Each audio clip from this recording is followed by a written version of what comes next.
La mujer en el espejo, un reflejo. Virginia Woolf. No habría que colgar espejos en las habitaciones, de la misma manera que no habría que dejar una chequera abierta a la vista, o conservar cartas en las que se confiese un horrible crimen.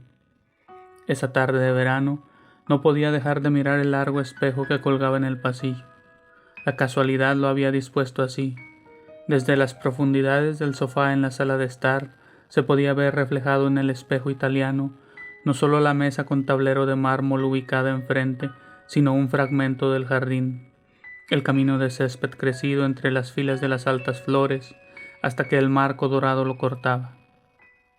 La casa estaba vacía, y como era la única persona en la sala, me sentía como uno de esos naturalistas que cubiertos de césped y hojas, observan agazapados a los animales más tímidos, tejones, nutrias, martín pescadores, moviéndose con la libertad del que se sabe invisible. La habitación estaba llena de esas tímidas criaturas esa tarde, y luces y sombras, cortinas volando, pétalos cayendo, cosas que nunca suceden o así parece si alguien está mirando.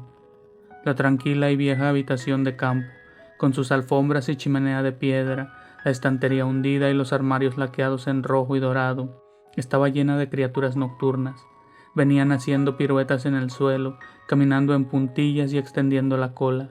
Daban picotazos con sus picos insinuantes, estirando el cuello como si fueran grullas o bandadas de elegantes flamencos cuyas plumas rosadas estuvieran perdiendo el color, o pavos reales con reflejos plateados en las colas. La habitación se iluminaba y oscurecía, como si un sepia tiñera de repente el aire de púrpura, y las pasiones, furias, envidias y tristezas de la habitación iban y venían, empañándola como si fuera un ser humano. Nada permanecía igual por más de 2 segundos seguidos. Pero afuera, el espejo reflejaba la mesa del pasillo, los girasoles y el camino del jardín de forma tan nítida que parecían atrapados en esa realidad. Era un contraste extraño. Aquí todo cambiaba. Allí todo permanecía estático. No se podía evitar mirar de un lado a otro.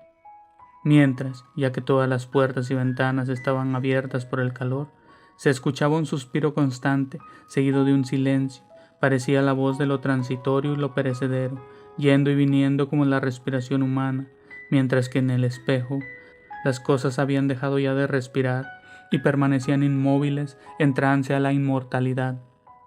Hacía media hora que la señorita de la casa, Isabella Tyson, había salido al jardín con su vestido de verano. Llevaba una canasta y había desaparecido, cortada por el brillante marco del espejo.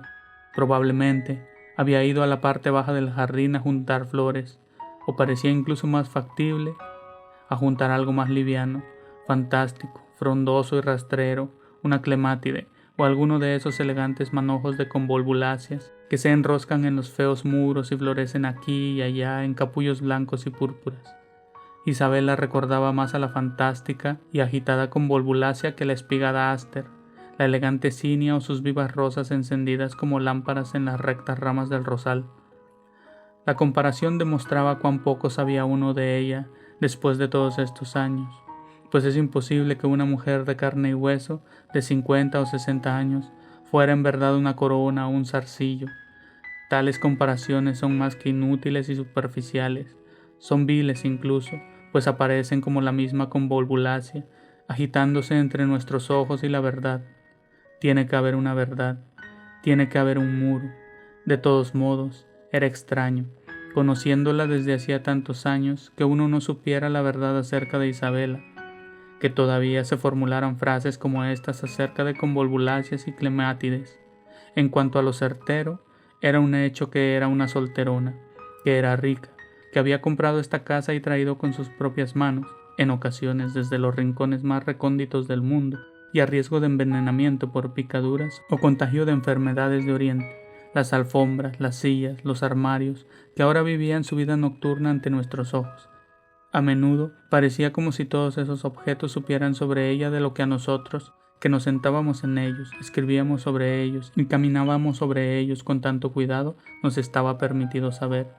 Cada uno de los armarios tenía varios pequeños cajones y seguramente en todos había cartas, atadas con cintas, salpicadas con palos de lavanda o pétalos de rosas.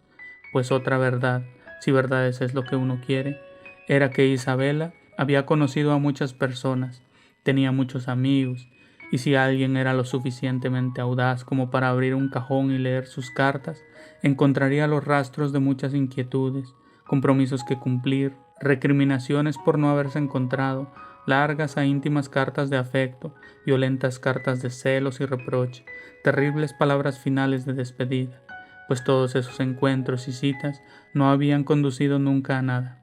Así era, nunca se había casado, y aún, a juzgar por su rostro artificial e indiferente, había atravesado 20 veces más experiencias apasionadas que aquellos que pregonan su amor a oídos del mundo. Bajo la tensión de pensar en Isabela, la habitación se volvió más sombría y simbólica. Los rincones parecían más oscuros, las patas de las sillas y mesas más largas y delgadas y llenas de garabatos. De repente, los reflejos se interrumpieron violentamente, aunque en total silencio. Una inmensa forma negra apareció en el espejo tapándolo todo, y desparramó sobre la mesa un paquete de tablas de mármol, veteadas en rosa y gris, y desapareció, pero la imagen se había alterado por completo. Por un momento resultó indescifrable, irracional y completamente fuera de foco. Era imposible convenir a esas tablas algún propósito humano, y después, de a poco, una especie de proceso lógico comenzó a operar sobre ellas, ordenándolas, dándoles forma y llevándolas al plano de la experiencia común. Finalmente, se caía en la cuenta de que eran tan solo cartas. Habían traído la correspondencia. Allí estaban sobre la mesa con tablero de mármol, empapadas de luz y color, en estado natural. Y era extraño ver cómo se acomodaban, se ordenaban, hasta formar parte de la imagen, garantizándose la quietud y la inmortalidad que confería el espejo. Allí estaban, investidas de una nueva realidad y un nuevo sentido, y con más peso también, como si se hubiera necesitado un cincel para removerlas luego de la mesa. Ilusión o no, parecían haberse transformado no en un mero puñado de cartas corrientes, sino en tablas grabadas con la verdad eterna. De haberlas podido leer, habría averiguado todo lo que podía saberse de Isabela, sí, y de la vida también. Las páginas dentro de esos sobres que parecían de mármol debían estar talladas y grabadas con verdadero sentido. Isabela entraría, las tomaría una por una, muy despacio, y las abriría. Las leería cuidadosamente, palabra por palabra, y después, con un profundo suspiro de comprensión, como si hubiera visto el trasfondo de las cosas, rompería los sobres en pedazos pequeños, ataría las cartas y pondría llave al armario, decidida a ocultar lo que no quería que se supiera. Este pensamiento resultó un desafío. Isabela no quería que la conocieran, pero ya no podría escapar. Era absurdo, monstruoso. Si ocultaba tanto y sabía tanto, había que forzarla para que se abriera con la primera herramienta que se tuviera a mano, la imaginación. Había que fijar la mente en ella, en ese preciso momento. Había que sujetarla y negarse a que siguiera postergándonos con dichos y hechos como los que creaba con cenas, visitas y conversaciones educadas. Había que ponerse en sus zapatos. Si se tomaba la frase con forma literal, era fácil ver los zapatos que llevaba, con los que caminaba en ese momento en la parte baja del jardín. Eran angostos y alargados, a la moda, hechos del cuero más suave y flexible. Como todo lo que usaba, eran bellísimos, y estaría de pie junto al alto seto en el jardín trasero, alzando las tijeras que llevaba atadas a la cintura para cortar alguna flor muerta o alguna rama crecida. El sol le daría de lleno en el rostro, en los ojos, pero no. En el momento más crítico, una nube cubriría el sol y haría que la expresión de sus ojos resultara dudosa. Era burlona o tierna, alegre o apagada. Solo podía verse el contorno indefinido de su fino rostro, algo borroso, mirando al cielo. Pensaba quizás que debía comprar una nueva red de frutillas, que debía enviarle flores a la viuda de Johnson, que era tiempo de ir a visitar a los Hippisleys a su nueva casa.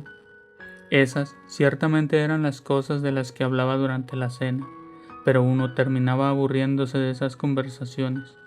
Era la profundidad de su ser lo que queríamos atrapar y convertir en palabras, el estado que es la mente, lo que la respiración al cuerpo, lo que uno llama felicidad o infelicidad. Al mencionar esas palabras, era evidente, seguramente, que ella debía ser feliz. Era rica, distinguida, tenía muchos amigos, viajaba, compraba alfombras en Turquía y macetas azules en Persia. Avenidas de placer partían hacia un lado y hacia el otro desde donde ella estaba con las tijeras en alto para cortar las ramas temblorosas, mientras las nubes lentas cubrían su rostro. Aquí, con un movimiento rápido de tijeras, cortó el ramo de la clemátide que cayó al suelo. Al caer este, seguramente entró algo de luz, seguramente se podía penetrar un poco más en su ser. Su mente, en ese momento, estaba llena de ternura y de arrepentimiento. Cortar una rama crecida la entristecía, pues estaba viva, y la vida era importante para ella. Sí, y al mismo tiempo, la caída de la rama le hacía pensar en cómo podría ser su propia muerte, y la futilidad y la evanescencia de las cosas. Y después, atrapando rápidamente este pensamiento, con su automático buen sentido, pensó que la vida la había tratado bien. Aunque fuera a morir, tan solo sería recostarse sobre la tierra y descomponerse dulcemente entre las raíces de las violetas. Siguió pensando, sin saber de ningún pensamiento algo preciso, pues era una de esas personas reticentes cuyas mentes mantienen los pensamientos enredados en nubes de silencio. Estaba llena de pensamientos. Su mente era como una habitación en la que las luces avanzaban y retrocedían, venían haciendo piruetas y pisando en puntillas. Expandían sus colas, daban picotazos a su paso y después todo su ser estaba bañado en luz como la habitación otra vez, con una nube de profundo conocimiento, alguna pena no dicha, y entonces estaba llena de cajones cerrados, repletos de cartas, como sus armarios. Hablar de abrirla, como si fuera una ostra, utilizar sino las más delicadas y sutiles herramientas con ella, resultaba impío y absurdo. Había que imaginarlo. Ahora estaba en el espejo. Te hacía sobresaltar. Al principio, estaba tan lejos que no se la veía con claridad. Entró caminando lento y pausado, enderezando una rosa, levantando un clavel para olerlo, pero nunca inclinándose. Su imagen se agrandaba más y más en el espejo. De a poco se convertía en la persona en cuya mente uno había intentado penetrar. De a poco la reconocía. Encajaba las cualidades que había descubierto en ese cuerpo visible. Estaba su vestido gris, sus zapatos alargados, su canasta, y algo brillaba en su cuello. Entró tan despacio que pareció no modificar la figura del espejo, sino tan solo agregar un nuevo elemento. Se movía con ligereza, alterando la disposición de los otros objetos, como pidiéndoles con cortesía que le hicieran lugar. Las cartas y la mesa y el césped se apartaron, y los girasoles que habían estado esperando en el espejo se separaron y se abrieron para recibirla. Finalmente ahí estaba, en el pasillo. Se inclinó, se detuvo junto a la mesa, completamente quieta. De inmediato, el espejo empezó a derramar sobre ella una luz que parecía inmovilizarla. Le parecía un ácido corroyendo todo lo innecesario y superficial, y dejando tan solo lo verdadero. Era un espectáculo cautivante. Todo se desprendía de ella. Las nubes, el vestido, la canasta, el brillante, todo lo que uno había llamado la enredadera y la convulvulacia. Aquí estaba el sólido muro. Aquí estaba la mujer, de pie, desnuda en esa luz despiadada, y no había nada. Isabela estaba completamente vacía. No pensaba, no tenía amigos, nadie le importaba. En cuanto a las cartas, eran tan solo facturas que pagar. Mírala ahí parada, vieja y angulosa, penosa y estriada, con la nariz larga y el cuello arrugado. Ni siquiera se molestó en abrir los sobres. No habría que colgar espejos en las habitaciones.